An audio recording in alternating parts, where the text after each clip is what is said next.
రే రే రే రే అవి కాలువ నీళ్ళు రాటితో స్నానం ఏంట్రా 289 ఫ్యామిలీ మెంబర్స్ ఫ్యామిలీ చూడండి. ఇక్కడ మొత్తం పొగ పొగ పొగ పొగ. అసలు ఇక్కడ కొబ్బరికాయలు కొబ్బరి చెప్పులు ఉంటాయి కదా, అవన్నీ కాలుస్తున్నారు. ఎందుకు కాలుస్తున్నారో కూడా తెలియదు. మన గిరి ప్రదక్షిణకి వచ్చిన కొబ్బరికాయలన్నీ చెప్పులన్నీ ఎండగొట్టేసి ఇలా కాల్ చేస్తున్నారు అన్నమాట. రీజన్ ఏంటో నాకైతే తెలియదు, మీకు తెలిస్తే కామెంట్ చేయండి.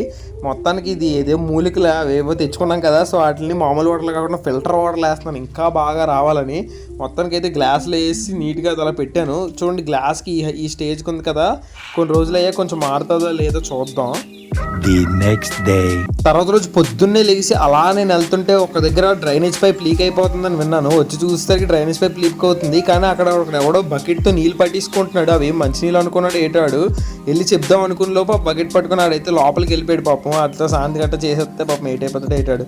ఇందుకే నేను ఎక్కడ బయలుదేరుతున్నాను తెలుసా, అదేదో సినిమా అంటే డెడ్ పూలు వొల్వరిన్. నేను అది ఇప్పటికొచ్చి చూడలేదు, ఇదే ఫస్ట్ టైం చూడటం. సో అందుకే నేను వెళ్తున్నాను అనమాట మా వాళ్ళకి.